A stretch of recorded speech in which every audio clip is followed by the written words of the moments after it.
तो है नमस्कार दोस्तों, स्वागत है आपका हमारे YouTube चैनल पर। मैं हूं आदित्य। तो आज मैं आपके लिए और एक इंटरेस्टिंग टॉपिक लेकर आया हूं जिसका नाम है बिग डेटा। तो आज अपन जानेंगे बिग डेटा होता क्या है, बिग डेटा इंजीनियर्स क्या काम करते हैं और हम बिग डेटा इंजीनियर्स कैसे बन सकते हैं 2022 के अंदर। तो वो सब कुछ चीजें हम इसमें डिस्कस करेंगे इस वीडियो के अंदर। तो आओ देखते हैं एक एक चीज। तो लेट्स स्टार्ट। तो बिग डेटा को जानने से पहले यहाँ पर डेटा क्या होता है जानना बहुत जरूरी है। तो जानते हैं डेटा क्या होता है। तो data is a collection of information.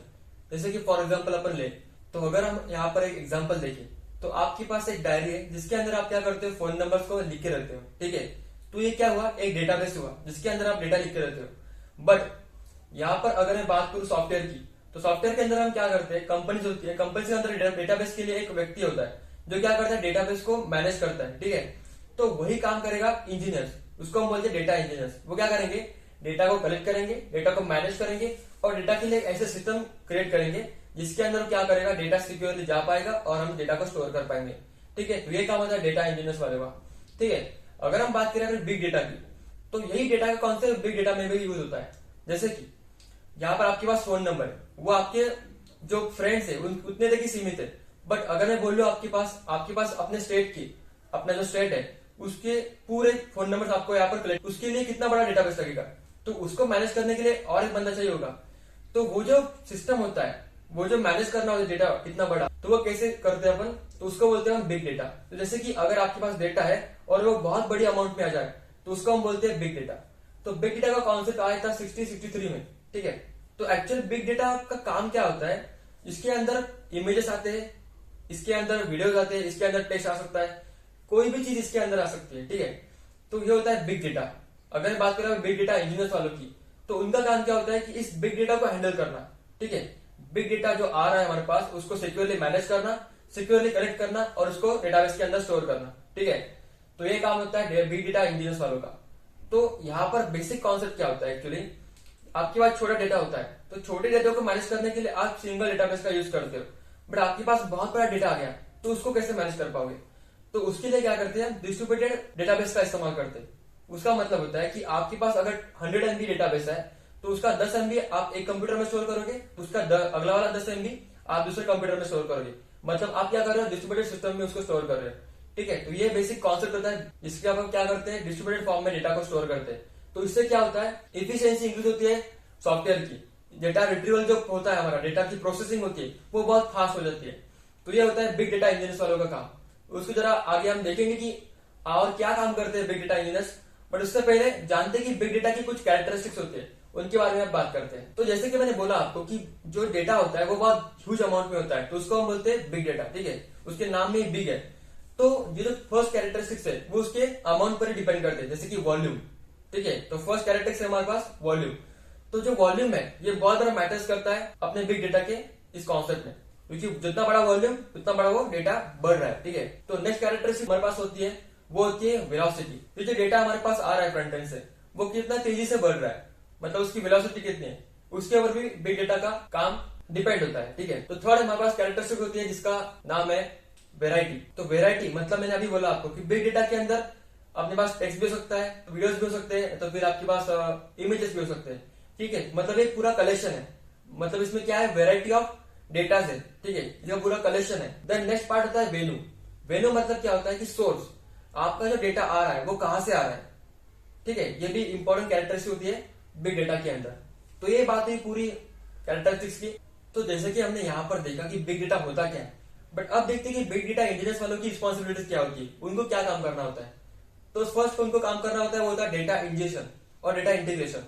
तो मतलब क्या होता है, जो डेटा आ रहा है हमारे पास, जो सोर्स से डेटा आ रहा है उसको सिक्योरली ऐसे सिस्टम में डालना, मतलब जो सिस्टम क्या करेगा, डेटा को सिक्योरली लेकर जाएगा डेटाबेस के पास, तो वो सिस्टम बिल्ड करना, ये सबसे पहले इंपॉर्टेंट काम होता है बिग डेटा इंजीनियर्स वालों का। नेक्स्ट काम होता है उनका, वो होता है डेटा ट्रांसफॉर्मेशन। मतलब जैसे कि आपके पास रॉ डेटा आ रहा है, उसको कन्वर्ट करना यूजफुल फॉर्मेट के अंदर, जो कि डेटा साइंटिस्ट यूज करते हैं। डेटा साइंटिस्ट क्या होते हैं, तो उनके पास डेटा आता है, वो क्या करते हैं, प्रिडिक्ट करते हैं वैल्यू को, रिकमेंडेशन सिस्टम को, जैसा हमने देखा नेटफ्लिक्स के अंदर, ठीक है। तो वो क्या करते हैं, रिकमेंड करता है हमें। तो वो सिस्टम बनाने के लिए कौन काम कर रहा है, वो डेटा साइंटिस्ट काम कर रहा है। तो उनके पास जो डेटा आ रहा है वो कौन दे रहा है, बिग डेटा वाले। तो यहाँ पर बिल्कुल अंडरस्टैंडिंग हमारी क्लियर हो रही है कि क्या हो रहा है, बिग डेटा वाले डेटा दे रहे हैं, उसके ऊपर ट्रांसफॉर्मेशन हो रहा है और वो जो डेटा आ रहा है वो डेटा साइंटिस्ट यूज करके हमें रिकमेंडेशन सिस्टम को बिल्ड कर रहा है। ठीक है, तो ये कॉन्सेप्ट होता है इसके अंदर। तो यहाँ पर डेटा ट्रांसफॉर्मेशन जो पार्ट होता है वो कौन करता है? Big data engineer.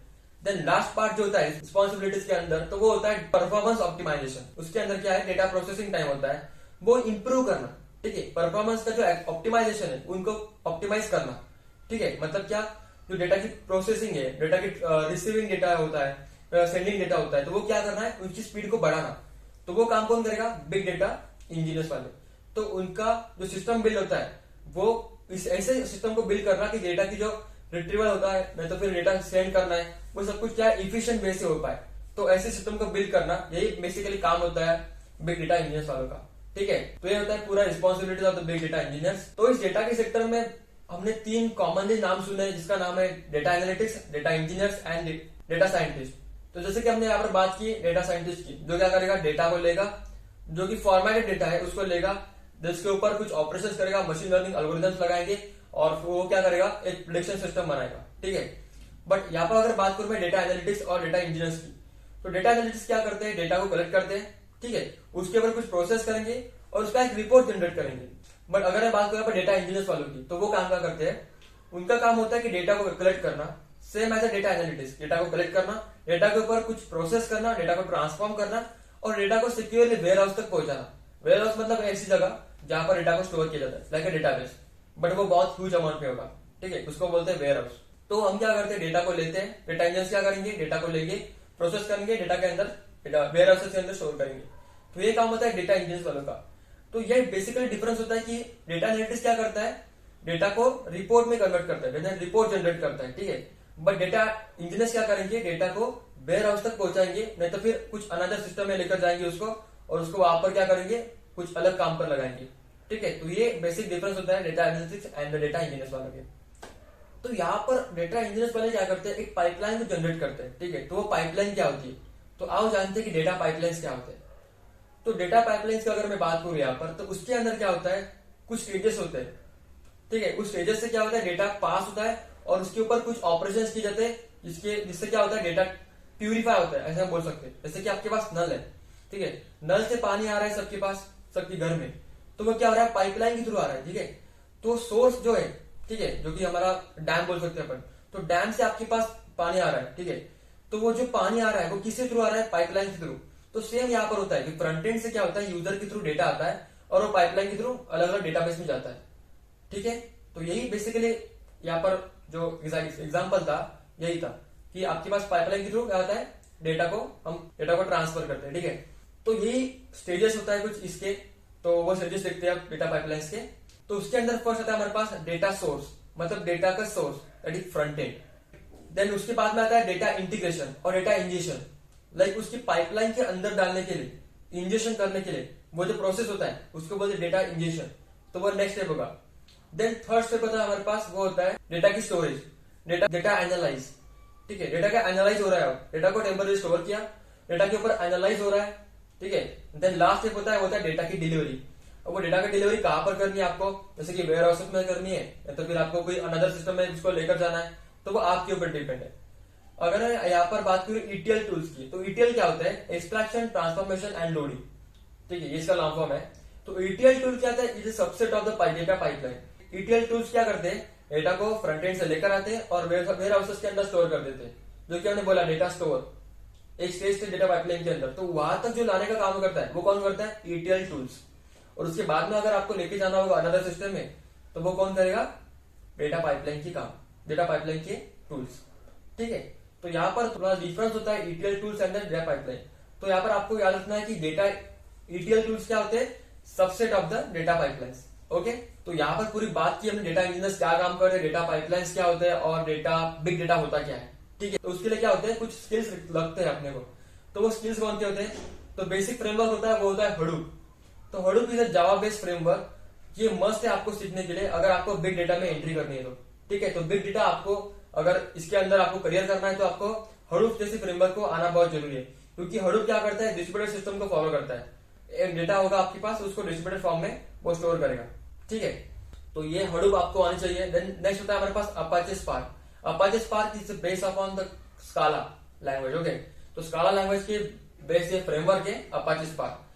तो अगर आपको रियल टाइम में काम करना है, जैसे कि अगर बात करें यहाँ पर यूट्यूब स्ट्रीम की, तो यूट्यूब स्ट्रीम में क्या होता है, डेटा कंटिन्यूसली फ्लो होता रहता है, डेटा कंटिन्यूसली आपके पास आ रहा है, तो उसके ऊपर आपको क्या करना है, काम करना है, उसकी पाइपलाइन जनरेट करनी है, उसकी पाइपलाइन क्रिएट करनी है। तो उसके लिए आपको अपाचे स्पार्क जैसा फ्रेमवर्क लगेगा, जो क्या करता है, रियल टाइम जो अपना काम करता है डेटा पाइपलाइन का, वो करने में मदद करेगा।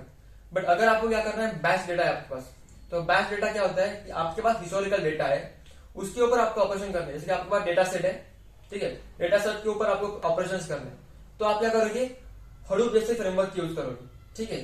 तो उसके लिए क्या होता है, 3 प्रकार के डेटा पाइपलाइन जनरेट करते हैं। उसके अंदर फर्स्ट आता है, वो होता है batch data pipeline, then next होता है हमारे पास run time data pipeline, then last होता है हमारे पास लैम्बडा पाइपलाइन। तो lambda pipeline is a combination of the batch data and the real run time data, ठीक है। तो ये कॉम्बिनेशन होता है डेटा पाइपलाइन का, जिसके अंदर हिस्टोरिकल डेटा भी आएगा और रन टाइम डेटा भी आएगा, ठीक है। तो ये 3 पाइपलाइंस होते हैं। अगर आपको बिग डेटा में और जो रिक्वायर्ड स्किल्स होते हैं उसके बारे में जानना होगा, तो यहाँ पर बात करूं तो डीबीएमएस का, डीबीएमएस और द डेटाबेस आर्किटेक्चर, उनके बारे में भी थोड़ा बहुत आपको नॉलेज होना जरूरी होता है, ठीक है। जैसे कि आपको एसक्यूएल लैंग्वेज, क्यूरी लैंग्वेज, जिसका हम उपयोग करते हैं क्यूरी लिखने के लिए, जैसे कि अब आपके पास माइस्क्यूएल डेटाबेस है, जो कि रिलेशनल डेटाबेस है, तो उनके बारे में भी आपको पता होना चाहिए। जैसे ओरेकल हो गया, माइस्क्यूएल हो गया, उनके बारे में थोड़ा बहुत आपको नॉलेज होना यहाँ पर जरूरी होता है, क्योंकि पूरा जो डेटा का काम है वो डेटाबेस के साथ ही होने वाला है। तो डेटाबेस के रिलेटेड सब कुछ आपको आना चाहिए यहाँ पर। माइस्क्यूएल हो गया, ओरेकल हो गया, देन नोएसक्यूएल की बात करूं यहाँ पर, नोएसक्यूएल डेटाबेस की, तो वो होता है कैसेंड्रा होता है हमारे पास, देन हमारे पास होता है मोंगोडीबी जैसा डेटाबेस, जो कि नोएसक्यूएल डेटाबेस है। तो वो सब कुछ आपको यहाँ पर आना बहुत जरूरी होता है, ठीक है। और जो इस फ्रेमवर्क के आपको काम करना है, तो उस फ्रेमवर्क के लिए आपको क्या बेसिक लैंग्वेज आनी चाहिए, वो होते हैं पाइथन, जावा और आर लैंग्वेज। ये 3 लैंग्वेज में से एक लैंग्वेज आप कर सकते हो, जिससे क्या होगा, आप इस सिस्टम के अंदर कुछ कोडिंग कर सकते हो, ठीक है। और आपको थोड़ा बहुत हल्का फुल्का नॉलेज होना चाहिए ऑपरेटिंग सिस्टम का, जो कि क्या करता है, डेटा की पाइपलाइन को प्लेटफॉर्म इंडिपेंडेंट करने का काम करेगा, जैसे कि यूनिक्स हो गया, लिनक्स हो गया, विंडोज हो गया। तो इनके बारे में थोड़ा बहुत आपको नॉलेज होना यहाँ पर जरूरी होता है। तो ये कुछ रिक्वायर्ड स्किल्स होते हैं, जो जिससे आप क्या कर सकते हो, बिग डेटा के अंदर एंट्री कर सकते हो और बिग डेटा आप सीख सकते हो, ठीक है। अब देखते हैं कि इस फील्ड में 2022 में कौन सी टॉप कंपनी यहाँ पर बिग डेटा के अंदर काम कर रही है, बिग डेटा एनालिटिक्स के इस सेक्टर में, ठीक है, वो जानते हैं। तो उनके अंदर फर्स्ट आता है टीसीएस। टीसीएस एक बहुत बड़ी कंपनी है यार, जिसके अंदर क्या होता है, बिग डेटा एनालिटिक्स का बहुत बड़ा काम होता है। देन नेक्स्ट होता है टेक महिंद्रा, देन नेक्स्ट है हमारे पास टेक महिंद्रा, एक्सेंचर, ठीक है। देन हमारे पास एक्स डेटा इन्फो सिस्टम, ये भी बहुत बड़ी कंपनी है, जिसके अंदर पूरा बिग डेटा का काम होता है। तो ये कुछ पॉपुलर कंपनीज थी 2022 के अंदर। अगर आपको इस वीडियो से कुछ सीखने को मिला होगा, इस वीडियो को लाइक दे देना है और इस चैनल को सब्सक्राइब कर देना। मैं ऐसे बहुत सारे अमेजिंग कंटेंट आपके लिए लाता रहता हूँ। तो आज के लिए इतना ही, मिलते हैं नेक्स्ट टाइम कुछ अमेजिंग कॉन्सेप्ट के साथ। तब तक के लिए बाय बाय दोस्तों।